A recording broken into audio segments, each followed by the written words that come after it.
Hello guys and welcome back to Planet 40K Space Marines. Now I've not posted in a while on this channel. I'm kind of waiting for 10th edition to drop before we get into the tactics and the data sheets and the index as well as the codex when that does come out.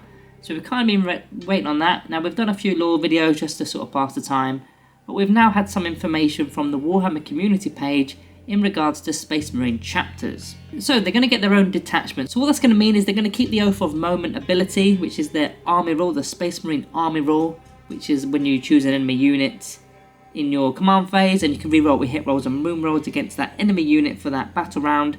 That is going to still, or not that battle round until the next command phase, that's still going to be a thing because you're still Space Marines. However, we're now going to be losing our other ability, which is Combat Doctrines, which was the detachment role for the Gladius Task Force. So that you're getting rid of that and you're going to be replacing that with one of the detachments from your said chapter. So we're going to get into the 5 detachments that are available for Space Marines if you don't want to play the standard, bog standard vanilla Space Marines. We're going to get into that and get into their detachment role. And they've also showcased some units with their data sheets as well, so we'll maybe get onto that as well. And let's start this off with Dark Angels. So Dark Angels, you've got the Unforgiven Task Force, which is, the role is Grim Resolve. So the role is pretty much as it was in terms of what it's called, Grim Resolve. Now this is effectively army-wide. If you are battle shocked, if your unit is battle shocked, their objective control goes down to 1 instead of 0. So that's actually pretty decent because, as an example, Deathwing Command Squad, which they've actually showcased in the same article, their objective control is already 1. So they simply cannot be lowered to 0 even when battle shocked. Now of course they're not going to be able to fall back without using the Desperate Escapes tests. Likelihood is you're not going to fall back with a Deathwing Terminator squad.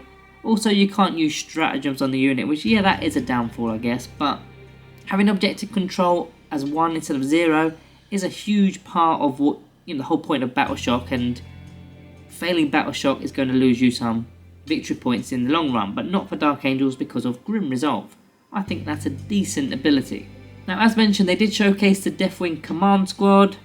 I'm not going to break too much into the actual data sheet, we probably can do that on a separate video. In fact, they've also explained Lionel Johnson's data sheet, which at first glance, without breaking into it, looks quite epic. I mean, he's got a 3+ invulnerable save, and he's got, a ton of abilities, but we're going to have to do that in a separate video because it's quite a lot to get through there. But yeah, that's the Dark Angels ability, that's the Dark Angels attachment role. I think it's a pretty decent one. Now, you're not selecting anything like other factions are doing, you're not trying to, you're not choosing stuff like Combat Doctrines, but I think Battle Shock is going to be a huge thing for 10th edition. Okay, so next up is the Space Wolves.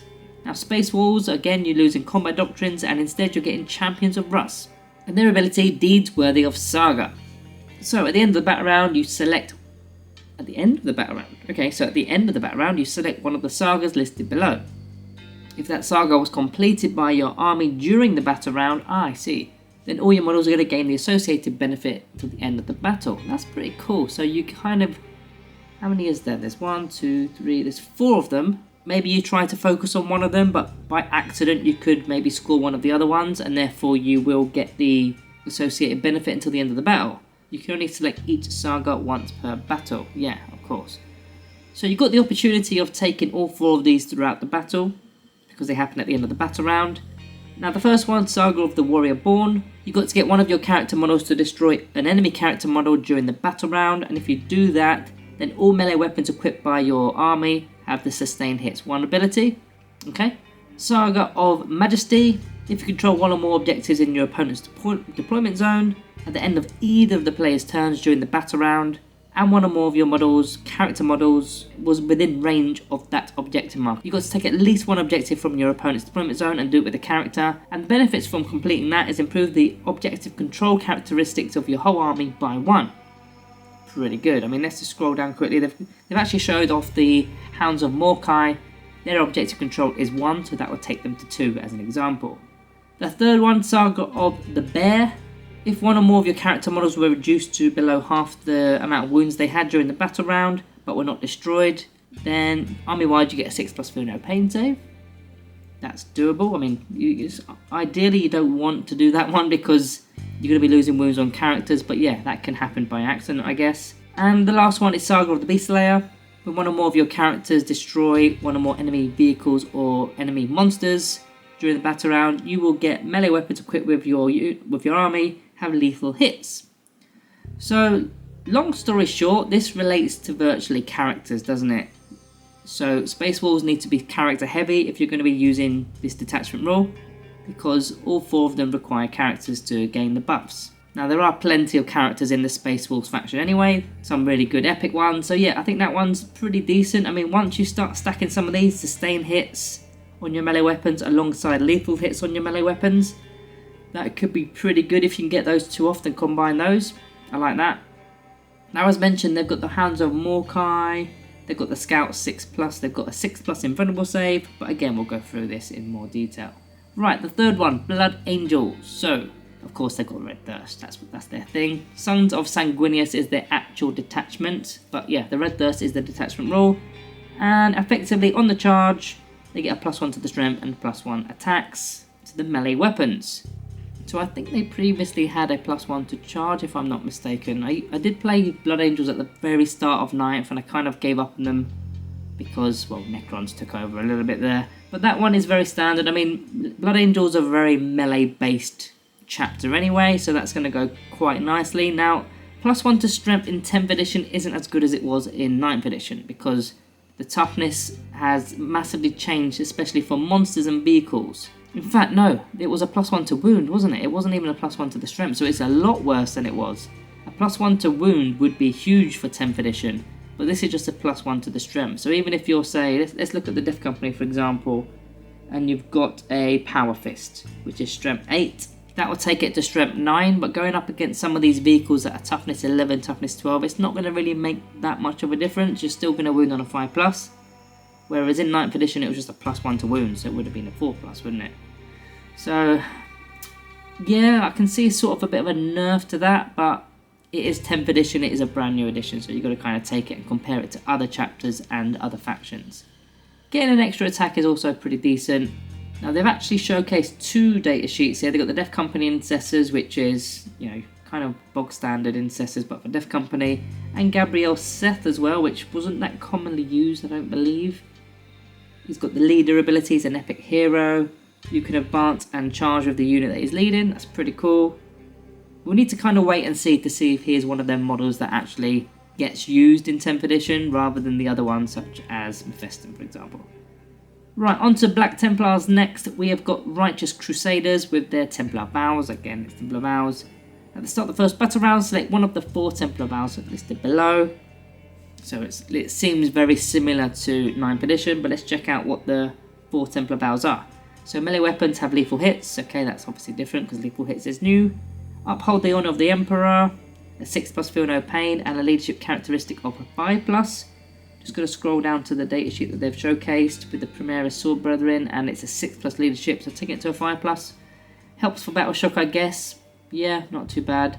Have the Witch, destroy the Witch. Models in the unit have a 4+ invulnerable save against psychic attacks, and melee weapons equipped by the models in the unit have anti-psych of 4+ ability. It's not quite the invuln save that they had in 9th edition, but, you know, it is what it is. And accept any challenge no matter the odds. Melee weapons equipped with the models in the units have sustained hits 1. So the fact that you get to see this, well, you choose this in the start of the first battle round, you get to see your opponent's list, your opponent's army, in fact the deployment as well. And you can work out, first of all, if lethal hits or sustained hits is a better option, which one of the two is, you know, the better option here. Lethal hits is probably better against the bigger stuff, so you don't need to wound them, the higher toughness stuff, monsters, vehicles. Sustained hits if you're going up against hordes or lots of, say, demons, for example, things with invuln saves that are quite hard to get through, and AP doesn't matter too much. Sustained hits will be decent for that. The feel no pain save and a leadership 5+. I don't know if I rate that one, to be honest. We'll have to see how that goes on the battlefield, but I don't. A 6+ with an elite army I don't think is all that. And Ab the Witch, destroy the Witch is the 4+ invulnerable save against psychic attacks only. So for example, if you're going up against my Necrons, it's going to be absolutely pointless, but again, you won't choose that. If you come up against Necrons, first battle round, you're going to say, well, there's no psychers there, why would I choose it? So I can see the first one, the lethal hits, or the last one, sustained hits, being the ones to select. Maybe the feel no pain save, and of course if you're going up against Thousand Suns or Eldari, then Ab the Witch is definitely a worthy choice. Primaris Sword Brethren, they've done that. Again, we'll showcase that in another video. And then on to, I think this is the final one now, the Deathwatch. So Deathwatch has Black Spear Task Force with Mission Tactics, which is what they had before. So at the start of the command phase, you select one of the mission tactics listed below, and until the next command phase is active with its effects and yeah. So you can only select once per battle. So there are 1, 2, 3, there's only 3. So the first one is weapons have the Sustain Hits 1 ability, the second one has the Lethal Hits ability, and the third one, critical hits are precision hits. And you're selecting this in every single command phase, but you can only select one mission tactic once per battle. So if you're going up against a load of characters, precision hits will be fantastic. Having that army wide with all attacks, so it isn't just melee attacks, it's ranged attacks as well, everything with precision, pretty good. So if you're going up against those space wolves we were talking about earlier in the video, with loads of characters, fantastic. If you're going up against a horde, again, sustain hits 1, probably good. Going up against monsters and vehicles, lethal hits, but you can only select this, well, these once you've used it, you've used it. So I don't know how I feel about that one. I'm not that impressed with that detachment rule in comparison to the other 4. It feels like you kind of need a bit of a balanced list, or you need to go up against a balanced army in order to make maximum use of that, if that makes sense. But yeah, it is what it is.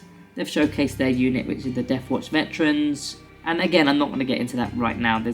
I'll probably get into that once. In fact, we're not far away from the index now, so I'll probably better off just waiting and actually getting the rest of the actual codex or the index and seeing exactly what does work and what doesn't work before sort of putting any more predictions in. I could go over this, I suppose, in another video. So yeah, that is the 5 chapters today. Sorry that was a little bit long. What are your thoughts? Let me know down below what your thoughts are with these chapters. At least you've got chapters, right? I mean, every single faction has lost their sub-factions at this moment in time. I know with my Necrons, we've lost all our main dynasties have gone, but you guys have, you kept your factions in terms of your chapters, but I think you needed that because they're so different, aren't they? Blood Angels play completely different to, say, your standard Ultramarines or your Dark Angels. So yeah, you did need to have the chapters separated, and I suppose we'll be covering all of them on this channel because I thought there wasn't going to be chapters, so I was going to go very vanilla, but I don't think that's the way. We're going to have to cover everything. But yeah, guys, let me know your thoughts down below. Thank you all for watching, and subscribe on your exits as well, don't forget. Thank you all for watching. See you in the next one.